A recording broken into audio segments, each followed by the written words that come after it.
انسان کو بہت سارے امراض لگ جاتے ہیں، جسمانی بیماریاں بھی ہوتی ہیں اور روحانی بیماریاں بھی ہوتی ہیں، عقیدے اور نظر اور فکر میں بھی بیماریاں ہوتی ہیں۔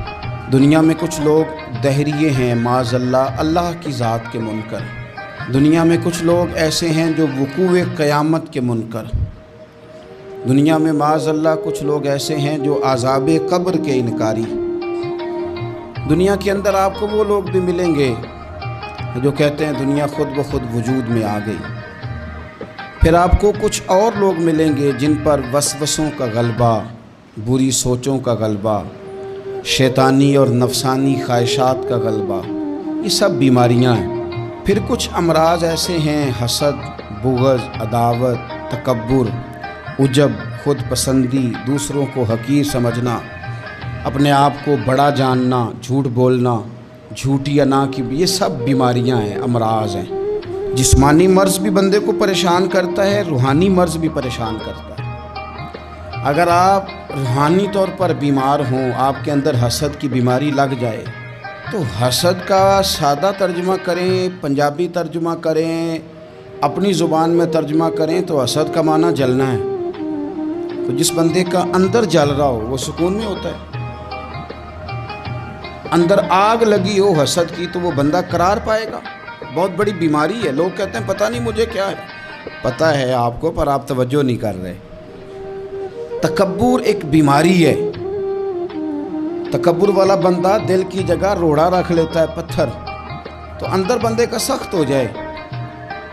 وہ ہمارے ہاں لوگ کہتے ہیں کہ میری نا ٹانگوں میں بڑی درد ہے، تو پنجابی کہتے ہیں کھلیاں پہ گئی ہیں۔ وہ کیا ہے جی؟ کہتے ہیں سخت ہو گئی ہیں ٹانگیں، چلا نہیں جاتا۔ ٹانگیں سخت ہو جائیں تو گزارا نہیں ہوتا، تو دل سخت ہو جائے تو۔ اب میری بات کو سمجھیں، ہمارے اندر نا بیماریاں ہیں، ہم وہ کڑتے رہتے ہیں، وہ جلتے رہتے ہیں، وہ تکبر میں آ جاتے ہیں، عداوت ہے، بغض ہے، کینہ ہے، ماننے کو تیار نہیں ہوتے۔ یعنی دنیا میں یہ سارے لوگ کہہ رہے ہیں کہ مجھ سے حسد ہو رہا ہے، یہ کوئی بھی نہیں کہہ رہا کہ میں کر رہا ہوں حسد۔ تو اگر سب سے ہو رہا ہے تو وہ بندہ کہاں ہے جو کر رہا ہے؟ سب کہتے ہیں کہ بڑا تکبر آ گیا جی لوگوں میں، تو وہ لوگ کدھر ہیں جی جو تکبر کر رہے ہیں؟ وہ بھی، اس کو بھی تو ماننا چاہیے نا میں کرتا ہوں۔ تو یہ ساری بیماریاں، جسمانی، بلڈ پریشر، شوگر اور ہیپاٹائٹس اور معاذ اللہ کینسر، اور یہ سب بیماریاں روحانی بھی جسمانی بھی، تو یا اللہ جائیں کدھر؟ فرمایا وَنُنَزِّلُ مِنَ الْقُرْآنِ مَا هُوَ شِفَاءٌ وَرَحْمَةٌ لِّلْمُؤْمِنِينَ۔ فرمایا میں نے جو تمہیں قرآن عطا فرمایا ہے نا، تو اس میں مومنوں کے لیے شفا بھی ہے اور رحمت بھی ہے۔ یہ تمہاری تمام بیماریوں کی شفا ہے، اس میں تمام بیماریوں کی۔ ہم مریض ہیں، ہماری کل شفا قرآن پاک کے ساتھ وابستہ ہے۔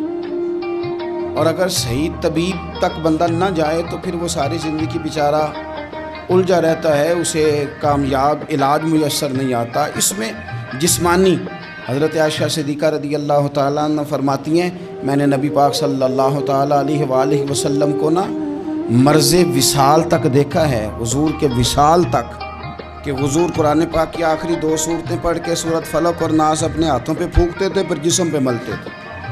قرآن پاک میں شفا ہے۔ اب تو لوگوں نے دم درود کو نا اس کو بڑا ہلکا سا کام سمجھ لیا۔ ویسے بھی یہ عاملوں کے ہتھے چڑھ گیا، ملنگوں کے ہتھے چڑھ گیا، کاروبار بن گیا، تجارت بن گئی۔ ورنہ قرآن پاک کی آیات پڑھی جائیں تو حضور نے فرمایا سورہ فاتحہ میں شفا ہے، اس میں کرم ہے۔ یہ چیزیں جو بڑی ہمارے لیے سود مند تھی، فائدہ مند تھی، ہم چھوڑ گئے۔ ایک بڑی خوبصورت حدیث ہے، سنیے گا۔ حضرت ابو سعید خدری رضی اللہ تعالیٰ عنہ حدیث کے راوی ہیں، بخاری میں موجود ہے۔ ارشاد فرماتے ہیں کہ ہم ایک سفر پہ تھے، واپس آ رہے تھے، ایک جگہ رات کو قیام کیا، سونا تھا، بستی تھی۔ بستی کے لوگوں نے نہ کھانا پوچھا نہ پانی پوچھا، کوئی ضیافت نہیں کی۔ آدھی رات کا وقت آیا تو ایک بندہ دوڑا دوڑا آیا، کہنے لگا ہمارے سردار کو بچھو نے کاٹ لیا ہے، تم میں سے کوئی بندہ دم درود کر لیتا ہے؟ تو ایک صحابی کہنے لگے کر تو لیتے ہیں، پر تم نے چونکہ ہمیں کھانا پانی تک نہیں پوچھا، تم اگر دم کراؤ گے تو مفت نہیں کریں گے۔ بخاری پڑھ رہا ہوں، پیسے لگیں گے۔ کتنے پیسے؟ بکریوں کا ایک ریوڑ پورا۔ شارحین نے لکھا 40 بکریاں۔ کنے دما دیاں؟ اور بھائی اس سے کوئی بندہ جواز نہ لے کہ پیسے لینے جائز ہیں، اس سے جواز نہ حاصل کرے۔ آپ بات کو سمجھیں، پس منظر کیا ہے؟ پانی تک نہیں تم نے پوچھا۔ کچھ لوگوں کا علاج ہوتا ہے، انہوں نے کہا پیسے لیں گے دم کر دیں گے۔ صحابی نے کہا، حضرت ابو سعید خدری رضی اللہ تعالیٰ عنہ فرماتے ہیں وہ چونکہ تنگ تھے، بچھو کاٹ کے اور سردار کو کہا چل تو صحیح نا۔ وہ صحابی گئے، سورہ فاتحہ پڑھ کے دم کیا، اور حدیث بخاری سے میں آپ کو دکھاؤں گا۔ لوگ کہتے ہیں دم کدھر سے آ گیا؟ بخاری پڑھ رہا ہوں، صحیح بخاری۔ شفا تو اللہ نے دینی ہے نا، رب کریم نے شفا دے دی۔ بکریاں لے لیں، آ گئے جہاں آرام کر رہے تھے اس جگہ۔ صحابہ میں اختلاف ہو گیا، کچھ کہنے لگے بکریاں لینی چاہیے تھی، کچھ کہنے لگے نہیں لینی چاہیے تھی۔ حضرت ابو سعید خدری رضی اللہ تعالیٰ عنہ فرماتے ہیں پھر ہم نے فیصلہ کیا چپ کر کے سو جاؤ، صبح حضور کی بارگاہ میں جائیں گے۔ اگر کریم نے کہا لینی چاہیے تھی پھر تو موج بن گئی، اور اگر کہا نہیں لینی چاہیے تھی تو بکریاں ہانک کے واپس کر جائیں گے۔ مسئلہ کیا ہے؟ کہتے ہیں صبح گئے حضور کی بارگاہ میں، جا کے مسئلہ عرض کیا، یا رسول اللہ انہوں نے بھی پانی کوئی نہیں پوچھا تھا، ہم نے بھی کہا دم کریں گے تو پیسے لیں گے، تو ہم نے یہ بکریاں لی ہیں۔ شارحین لکھتے ہیں 40 تھی شاید، تو یا رسول اللہ اب کیا کریں؟ حضور مسکرانے لگے۔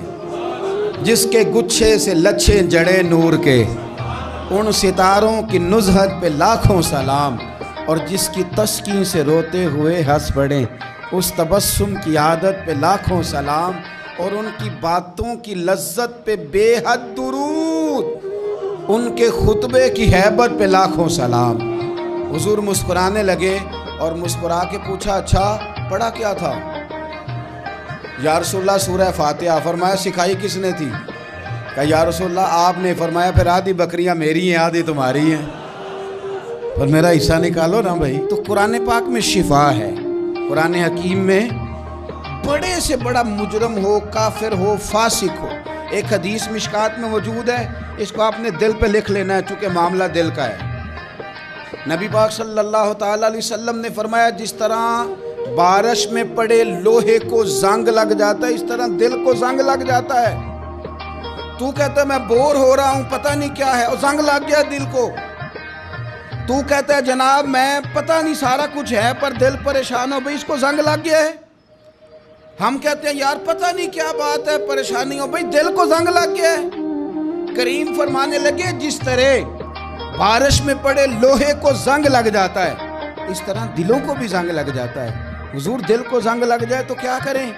تو حضور فرمانے لگے ایک موت کو یاد کرو اور ایک قرآن پاک کی تلاوت کیا کرو، قرآن تمہیں زنگ سے شفا دے دے گا، اس کو پڑھو گے تو تمہیں لطف آئے گا۔ اور قرآن پاک کو نا جب بندہ پڑھتا ہے نا،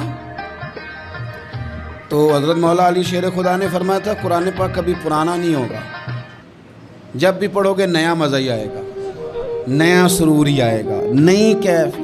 بڑے بڑے کٹر کافر قرآن پاک سنتے تھے نا۔ ایک دن عتبہ کہنے لگا ابو جہل سے اور دیگر لوگوں سے کہ بڑی ہو گئی لڑائی، بڑی ہو گئی بحث، اس طرح کرتا ہوں میں جا کے نا تو محمد ابن عبداللہ صلی اللہ، میں جا کے بات کرتا ہوں حضور سے۔ عتبہ آ گیا کہنے لگا میں مذاکرات کرتا ہوں۔ سب نے کہا چل تو سیاںہ آدمی ہے، سمجھدار ہے، چلا جا۔ جا کے نا تو وہی باتیں جو وہ ہمیشہ کرتے تھے۔ نبی کریم علیہ السلام سے کہنے لگا ہم سارے آپس میں ہیں، برادری ہے، قبیلہ ہے، ایک شہر ہے، پھر بھی لڑائیاں شروع ہو گئی ہیں۔ جو آپ کا کلمہ پڑھتے ہیں وہ الگ ہو گئے، جو ہمارے معاذ اللہ طریقے پہ ہیں وہ الگ ہیں، تو کوئی بات چیت نہ کر لیں بیٹھ کے۔ تو حضور نے فرمایا کرو نا۔ کہنے لگا اگر آپ سرداری چاہتے ہیں تو ہم دیتے ہیں، اور اگر آپ مال و دولت چاہتے ہیں تو معاذ اللہ ہم دیتے ہیں، جو آپ کہتے ہیں ہم کرتے ہیں۔ کسی طرح کا بھی آپ کا مطالبہ ہے تو ہم پورا کرنے کو تیار ہیں، تو آپ بتا دیں ہم وہ کر دیتے ہیں۔ وہ بڑی اس نے لمبی چوڑی تقریر کی، جتنی آفریں گنا سکتا تھا گنوائیں۔ کریم خاموش رہے۔ جب اس کی بات پوری ہو گئی تو حضور فرمانے لگے میں بھی کچھ بولوں؟ کہنے لگا بولیں۔ میرے نبی پاک نے قرآن پاک پڑھنا شروع کر دیا، چند آیتیں پڑھی، کھڑا تھا بیٹھ گیا، پھر اٹھ پڑا، کبھی ادھر جاتا ہے کبھی ادھر آتا ہے۔ حضور نے تلاوت ختم کی، کہا کوئی بات کرنی ہے؟ کہنے لگا نہیں مجھے اجازت دے دے۔ واپس گیا، جب گیا نا تو ابو جہل دور سے دیکھ کے کہنے لگا جو گیا تھا وہ تو عتبہ تھا، اور یہ جو آ رہا ہے یہ کوئی اور ہے، یہ کوئی اور ہے۔ یہ وہ نہیں ہے جو گیا تھا۔ واپس آیا تو کہا کیا طے ہوا؟ کہنے لگا یار طے کیا کرنا ہے، میں نے شاعر بھی دیکھے، کاہن بھی دیکھے، جادوگر بھی دیکھے، میں نے زمانہ گھوما ہے، پر جو قرآن وہ پڑھتے ہیں وہ بندے کا کلام نہیں، وہ رب کریم کا ہی کلام ہے، وہ اللہ کا کلام ہے، تم نہیں مقابلہ کر سکتے، تم باز آ جاؤ، وہ تمہارے بس کی بات نہیں۔ تیرے آگے ہیں یوں دبے لچے فصحا عرب کے بڑے بڑے، کوئی جان منہ میں زبان نہیں بلکہ جسم میں جان نہیں، اور کروں تیرے نام پہ جان فدا، نہ بس ایک جان دو جہاں فدا، میرا دو جہاں سے بھی نہیں جی بھرا، میں کروں کیا کروڑوں جہاں نہیں۔ طفیل بن عمرو دوسی مکہ شریف آئے تجارت کے لیے، پہلے بھی آیا کرتے تھے، کہتے ہیں میں بہترین شاعر تھا، مکے آیا سامان بیچتا تھا، کچھ خرید کے لے جاتا تھا۔ ابو جال مجھے کہنے لگا تو ہمارا دوست ہے، پرانا سجن ہے، تیرا آنا جانا ہے، اور تجھے یہاں اس شہر میں چونکہ تو ہمارا مہمان ہے تو ہر بات سے آگاہ کرنا ہمارا ذمہ داری ہے۔ یہاں ایک شخص ہے محمد ابن عبداللہ، محمد ابن عبداللہ صلی اللہ تعالی علیہ وسلم اعلان نبوت کرتے ہیں، اور معاذ اللہ شاعر ہیں، جادوگر ہیں، ان کی تو نے بات نہیں سننی۔ کہتا میں نے کہا مجھے کیا ضرورت ہے، میں نے چند ہفتے ٹھہرنا ہے، مال بیچنا ہے، کچھ خریدنا، چلے جانا ہے، مجھے کیا ضرورت ہے؟ کہا اچھا میں نہیں سنوں گا بات۔ کہتا مجھے نظر آئے کئی دفعہ حضور، اور جہاں حضور ہوتے تھے میں قریب ہی نہیں جاتا تھا۔ کہتے ہیں ایک دن نا حرم شریف میں سادے سے کپڑے اور پاؤں میں سونے جوتے اور سر پہ یوں امامہ کے جیسے فرشتے بھی جھک جھک کے زیارت کرتے ہیں۔ کہتے ہیں کہ نور بھری کیفیات حضور تشریف لائے، اور تشریف لا کے رسول کائنات علیہ السلام حرم کعبہ کے ساتھ ٹیک لگا کے بیٹھ گئے، سر سے لے کر پاؤں تک تنویر ہی تنویر ہے۔ حضور تشریف فرما ہوئے قرآن پاک پڑھنے لگے۔ میں جب حضور کے قریب سے گزرتا تھا تو کانوں میں روئی دے کے گزرتا تھا، پر طفیل کہتے ہیں آج نہ تھوڑی سی آواز میرے کانوں میں گئی، قرآن پڑھا محبوب نے۔ اور ویسے بھی کیا کمال ہوگا جب یاسین والے نبی خود یاسین پڑھتے ہوں، جب طٰہٰ والے نبی اپنی زبان سے طٰہٰ کی تلاوت کرتے، وَالضُّحَىٰ وَاللَّيْلِ إِذَا سَجَىٰ جن کے بارے میں آیا جب وہ تلاوت کرتے ہوں، أَلَمْ نَشْرَحْ لَكَ صَدْرَكَ جن کے سینے کی تعریف اللہ نے کی، جب وہ ان آیتوں کی تلاوت کرتے ہوں گے تو کیا شان ہوگی۔ جن کو رب کہے وَلَسَوْفَ يُؤْتِيكَ رَبُّكَ فَتَرْضَىٰ حبیب تجھے اتنا دوں گا کہ تو راضی ہو جائے گا، تو جب حضور خود یہ آیتیں پڑھتے ہوں گے تو انداز کیا ہوتا ہوگا۔ کہتے ہیں وہ تھوڑی آیتیں سنی پھر قربان جائیں میرا تو کوئی دل ہی بدل گیا۔ میں بڑا بہترین شاعر تھا، لفظوں کے تراشے مجھے خوب آتے تھے، الفاظ کے بام و در سے میں آگاہ تھا، اچھا ادب میں جانتا تھا، پر میں نے کہا یہ کلام، یہ انداز، لو انزلنا هذا القرآن على جبل لرأيته خاشعا متصدعا من خشیۃ اللہ، یہ انداز پتھروں پہاڑوں پہ جائے تو وہ ریزہ ریزہ ہو جائیں۔